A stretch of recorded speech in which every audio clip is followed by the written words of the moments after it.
আজি গ্ৰেড 3 আৰু গ্ৰেড 4 এক্সামৰ বাবে কেইটামান মোস্ট ইম্পৰ্টেণ্ট জিঅ'মেট্ৰি সমাধান কৰিম। আজিৰ প্ৰথম প্ৰশ্ন যে দুটা সদৃশ ত্ৰিভুজৰ বাহুৰ অনুপাত 4:9। এই ত্ৰিভুজ দুটাৰ কালিৰ অনুপাত হ'ব অপশ্যন দিয়া আছে, ইয়াৰে কোনটো? তো আমি ধৰিলোঁ যে ABC আৰু DEF এই ত্ৰিভুজ দুটা সদৃশ। এতিয়া কি কৈছে যে দুটা সদৃশ ত্ৰিভুজৰ বাহুৰ অনুপাত। তো আমি কি কৰিম, এই ত্ৰিভুজটোৰ বাহু কি AB আৰু ইয়াৰ অনুৰূপ বাহু কি এই ত্ৰিভুজৰ DE ইকুৱেল টু এই ত্ৰিভুজৰ বাহু BC বাই এই ত্ৰিভুজৰ অনুৰূপ বাহু কি EF equal to AC by DF। বাহুৰ অনুপাত কি কৈছে 4:9, তাৰমানে 4/9। তো আমি জানো যে দুটা সদৃশ ত্ৰিভুজৰ কালিৰ অনুপাত ত্ৰিভুজ দুটাৰ অনুৰূপ বাহুৰ বৰ্গৰ অনুপাতৰ সমান। তাৰমানে ত্ৰিভুজ ABCৰ কালি ইছটু ত্ৰিভুজ DEFৰ কালি কি হ'ব যে অনুৰূপ বাহুৰ বৰ্গৰ অনুপাত। তো অনুৰূপ বাহু কি AB আৰু DE, তো AB স্কোয়াৰ ইছটু DE স্কোয়াৰ। এতিয়া চাওক ABৰ মান কি আছে 4, তো AB স্কোয়াৰ মানে 4 স্কোয়াৰ ইছটু DEৰ মান কি আছে 9, তো 9ৰ স্কোয়াৰ। তো কি হয় 4 স্কোয়াৰ 16 ইছটু 9 স্কোয়াৰ কি 81। তো ত্ৰিভুজ দুটাৰ কালিৰ অনুপাত কি ওলাইছে যে 16:81। তো চাওক option D correct. Next question কি আছে চাওক যে 6 মিটাৰ আৰু 11 মিটাৰ উচ্চতাৰ দুটা স্তম্ভ উলম্বভাৱে মাটিত থিয় হৈ আছে। যদি স্তম্ভ দুটাৰ মাজৰ ভূমি দূৰত্ব 12 মিটাৰ হয় তেন্তে স্তম্ভ দুটাৰ শীৰ্ষ দুটাৰ মাজৰ দূৰত্ব হ'ব 12 মিটাৰ, 13 মিটাৰ, 14 মিটাৰ নে 11 মিটাৰ। কি কৈছে যে 6 মিটাৰ আৰু 11 মিটাৰ উচ্চতাৰ দুটা স্তম্ভ। তো এইটো হ'ল 6 মিটাৰ AB এটা স্তম্ভ আৰু এটা স্তম্ভ, এইটো হ'ল 11 মিটাৰ, এইটো হ'ল CD স্তম্ভ। তাৰপিছত কি কৈছে যদি স্তম্ভ দুটাৰ মাজৰ ভূমি দূৰত্ব 12 মিটাৰ, তো এইটো হ'ল ভূমি, এই দুটাৰ মাজৰ দূৰত্ব 12 মিটাৰ, তেন্তে স্তম্ভ দুটাৰ শীৰ্ষ দুটাৰ মাজৰ দূৰত্ব, শীৰ্ষ কোনটো এই যে শীৰ্ষ যেটো মূৰ, এই দুই মূৰৰ মাজৰ দূৰত্ব আমাক উলিয়াব লাগে। আমি যদি এই ভূমিৰ সমান্তৰালকৈ এই বিৰ পৰা এটা ৰেখাখণ্ড টানি দিওঁ, নাম দিলোঁ BE, BEৰ যোগ কিমান হ'ব 12 মিটাৰে হ'ব, যেহেতু এইটো আৰু এইটো সমান হ'ব। তাৰপিছত এইখিনিৰ যোগ কিমান হ'ব? এতিয়া চাওক এইখিনি আছে 6 মিটাৰ, তো ইয়াৰ পৰা এইখিনি কিমান হ'ব 6 মিটাৰ হ'ব। তো এইখিনি কিমান হ'ব গোটেইখিনি কিমান 11, তো এইখিনি 6 হ'লে এইখিনি কিমান হ'ব 11ৰ পৰা 6 গ'লে 5 মিটাৰ। এতিয়া চাওক যে স্তম্ভ দুটা কি আছে লম্বভাৱে আছে, গতিকে ইয়াতে এটা কোণ সৃষ্টি হ'ব যে কোণটো কি হ'ব যে সমকোণ, গতিকে ত্ৰিভুজ BED সমকোণী। এতিয়া চাওক এই BED ত্ৰিভুজৰ ভূমি কি আছে BE, ইয়াৰ যোগ 12 মিটাৰ, লম্ব কি আছে DE, ইয়াৰ যোগ 5 মিটাৰ। আমাক কি লাগে এই BDৰ মান লাগে। এই BDটো কি হ'ল, এইটো যদি ভূমি হয় এইটো যদি লম্ব হয় সমকোণী ত্ৰিভুজৰ এইটো কি হ'ব অতিভুজ। তো অতিভুজ BDৰ মান আমি নাজানো। এতিয়া সমকোণী ত্ৰিভুজৰ ক্ষেত্ৰত পাইথাগোৰাছৰ সূত্ৰ হয় অতিভুজ স্কোয়াৰ মানে BD স্কোয়াৰ ইকুৱেল টু ভূমি স্কোয়াৰ মানে BE স্কোয়াৰ যোগ লম্ব স্কোয়াৰ, তো লম্ব স্কোয়াৰ কি যে DE স্কোয়াৰ। এতিয়া তো আমি বিৰ মান পাইছোঁ কি যে 12, তো 12 স্কোয়াৰ প্লাছ ডিৰ মান কি পাইছোঁ 5, তো 5 স্কোয়াৰ। এতিয়া 12 স্কোয়াৰ কি হয় 12 × 12 144 প্লাছ 5 স্কোয়াৰ মানে 25, তো এই দুটা প্লাছ কৰিলে হয় 169। থাক BD স্কোয়াৰ ইকুৱেল টু 169, তো BD কি হ'ব √169, BD হ'ব 169ৰ √ওভাৰ কৰিলে হ'ব 13 মিটাৰ। তো BD মানে কি এই যে শীৰ্ষ দুটাৰ মাজৰ দূৰত্ব। তো আমাৰ এনসাৰ আহি গ'ল যে option B 13 metre. Next question কি কৈছে যে এটা বৃত্তৰ পৰিসীমা আৰু ব্যাসাৰ্ধৰ পাৰ্থক্য 37 সেন্টিমিটাৰ হলে বৃত্তটোৰ কালি কিমান হ'ব তো আমি জানো বৃত্তৰ পৰিসীমা কি আছিল যে 2 পাই r আৰু ব্যাসাৰ্ধ ইকুয়াল টু r তো অ্যাকৰ্ডিং টু কোশ্চেন কি কৈছে যে বৃত্তৰ পৰিসীমা আৰু ব্যাসাৰ্ধৰ পাৰ্থক্য তাৰ মানে এই দুটাৰ পাৰ্থক্য যে 2 পাই r minus r equal to কিমান 37 এটা সক এই দুটাৰ মাজত r কমন যায় তো r কমন গলে এটা থাকে 2 পাই মাইনাস 1 ইকুয়াল টু 37 এতে r থাকি গল আমি পাইৰ মান বহাই দিম 12/7 minus 1 equal to 37 এতিয়া ইয়াতে 22 into 2 44 minus 1 equal to 37 এতিয়া এই বন্ধনৰ ভিতৰত লখাগু কৰিম তো লখাগু হ'ব 7 তো 44 minus 7 equal to 37 তো r into মাইনাস কৰিলে হ'ব 37/7 equal to 37 তো r equal to 37 into এটো সাইড চেঞ্জ কৰিলে উল্টা হৈ যাব তো তলত যাব 37 ওপৰত যাব 7 এতিয়া 37 কটা গলে r equal to 7 এতিয়া আমি বৃত্তৰ ব্যাসাৰ্ধ পালো তো বৃত্তৰ ব্যাসাৰ্ধ পালে আমি কালি উলিয়াব পাৰিম বৃত্তৰ কালি equal to pi r square तो pi equal to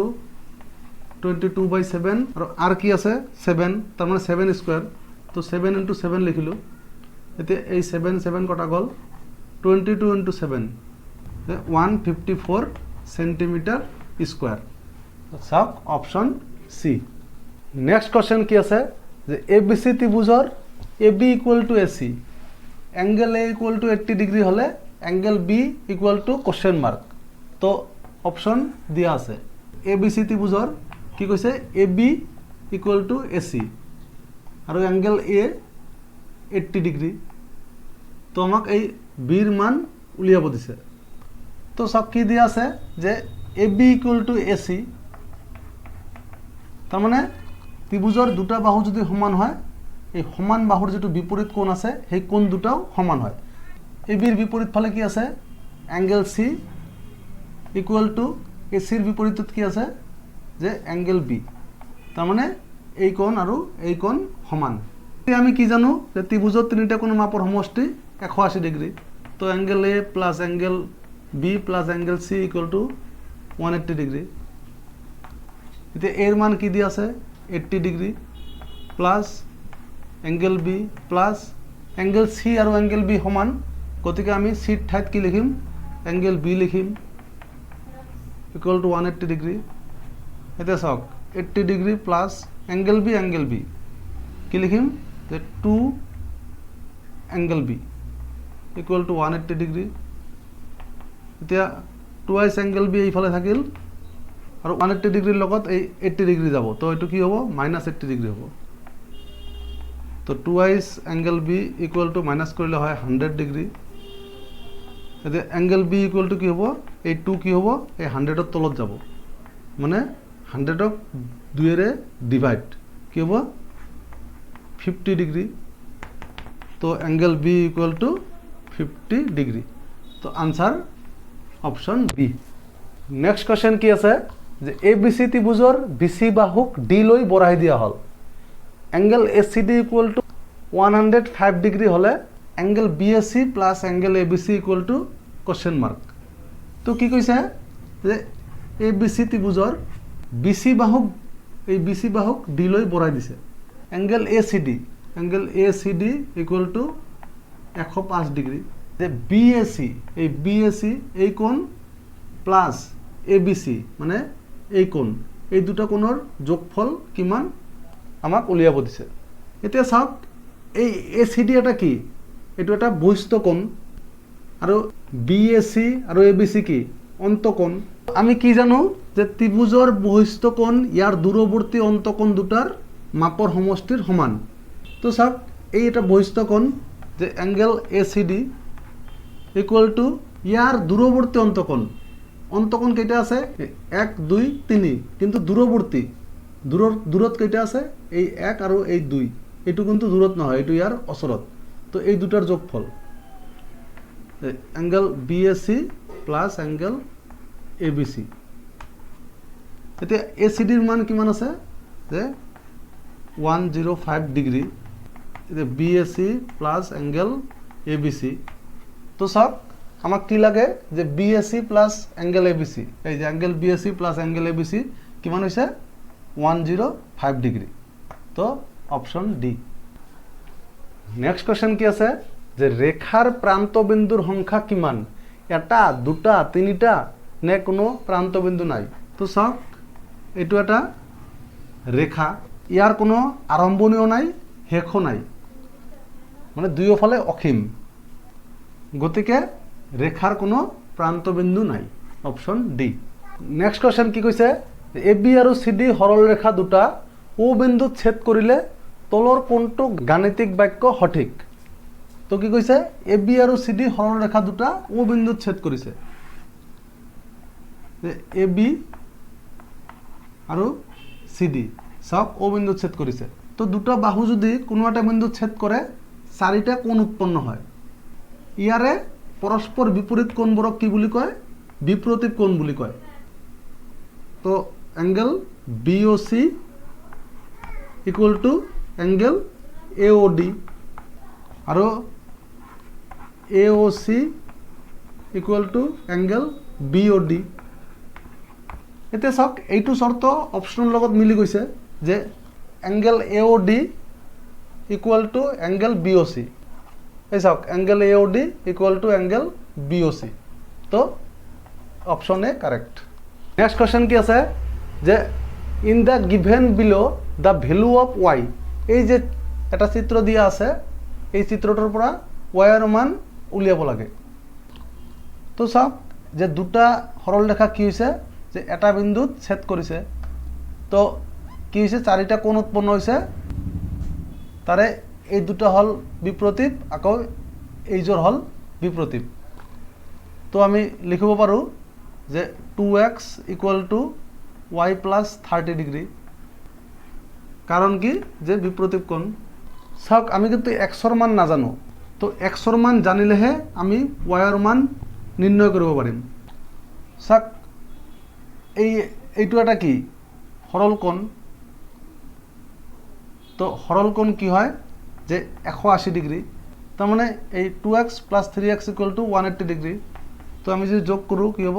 5x equal to 180 degree তো x এৰ মান ইয়াৰ পৰা উলিয়াও যে 180 ডিগ্ৰি বাই 5 ইকুয়াল টু কি হয় ডিভাইড কৰিলে 36 ডিগ্রি তো আমি x এর মান পাই গলো এতিয়া এই x এর মান আমি ইয়াতে বহাম কি আছে 2x তো 2x এর ঠাইতে আমি কি লিখিম 2 into 36 degree equal to y plus 30 এতিয়া এই দুটো পূরণ কৰিলে হয় 72 degree equal to y plus 30 degree এতিয়া 72 ডিগ্রি এই 30 ইফালে আহিব তো minus 30 degree equal to y এতিয়া চাওক y ইকুয়াল টু কি হয় 72 ৰ পৰা 30 গলে 42 ডিগ্ৰি তো আমাৰ y এৰ মান বিচাৰিছে তো y এৰ মান আমি কি পালো যে 42 ডিগ্ৰি অপশন নেক্সট কোশ্চেন কি আছে ত্ৰিভুজৰ তিনিটা কোণৰ যোগ ক্ৰমে x/3, x/3 আৰু 4x/3 হলে বৃহত্তম কোণটিৰ যোগ কিমান তো আমি জানো কি যে ত্ৰিভুজৰ তিনিটা কোণৰ যোগফল 180 ডিগ্রি তো x/3 plus x/3 plus 4x/3 equal to 180 degree এতিয়া আমি ইয়াৰ পৰা x এৰ মান উলিয়াম যে লসাগু কৰিম 3x plus 4x equal to 180 degree এতিয়া ওপৰত যোগ কৰিলে হ'ব 6x by 3 equal to 180 degree এতিয়া 6x equal to 180 degree into 3 তো x equal to 180 degree into 3 by 6 এতিয়া 6 দি 180 কাটিলে 30 ডিগ্রি তো x equal to 30 into 3 কি হয় 90 ডিগ্রি তো সব কোণ কেটা কি হবো যে প্রথম কোণ x/3 মানে 90/3 তো কিমান হবো 30 ডিগ্রি তাৰপিছত দ্বিতীয় কোণ এইটো x/3 তাৰ মানে 30 ডিগ্ৰী।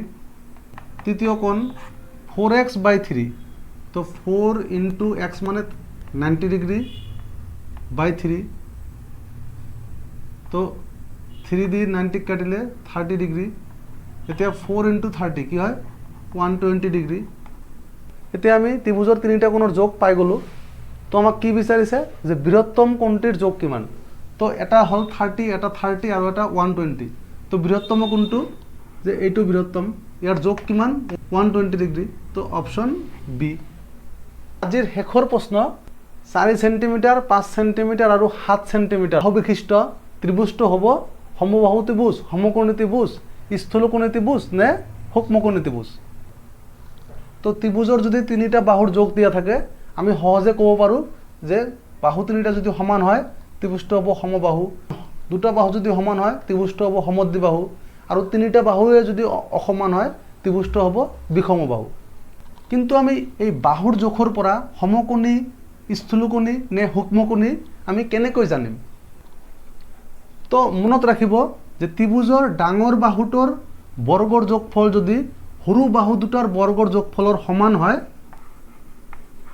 তেন্তে ত্ৰিভুজটো সমকোণী। যদি ডাঙৰ হয় তেন্তে স্থূলকোণী, আৰু যদি সৰু হয় ত্ৰিভুজটো সূক্ষ্মকোণী। এতিয়া আমি কি কৰিম যে ত্ৰিভুজৰ ডাঙৰ বাহুটোৰ বৰ্গৰ যোগফল, তো এই তিনিটাৰ ভিতৰত ডাঙৰ কোনটো 7, তো আমি 7ৰ স্কোৱাৰ কৰিম, কিমান হয় 49। তাৰপিছত কি কৈছে যে সৰু বাহু দুটাৰ বৰ্গৰ যোগফল, তো সৰু বাহু দুটা কি আছে 4 আৰু 5, তো ইহঁতৰ বৰ্গ 4 স্কোৱাৰ যোগ 5 স্কোৱাৰ কি হয় 16 যোগ 25, এই দুটা যোগ কৰিলে হয় 41। এতিয়া কি কৈছে যদি সমান হয় তেন্তে সমকোণী, তো সমান নহয় তো সমকোণী নহয়। যদি ডাঙৰ হয় তেন্তে স্থূলকোণী, তো ডাঙৰ হৈছে তাৰমানে এইটো স্থূলকোণী ত্ৰিভুজ। তো এইখিনি আপোনালোকে নোট কৰি ৰাখিব, কামত আহিব। তো ভিডিঅ'টো ভাল লাগিলে এটা লাইক কৰি দিব, আৰু আপুনি যদি এতিয়ালৈ মোৰ channel Assam job preparation subscribe কৰা নাই প্লিজ এতিয়াই ছাবস্ক্ৰাইব কৰি দিব। ধন্যবাদ।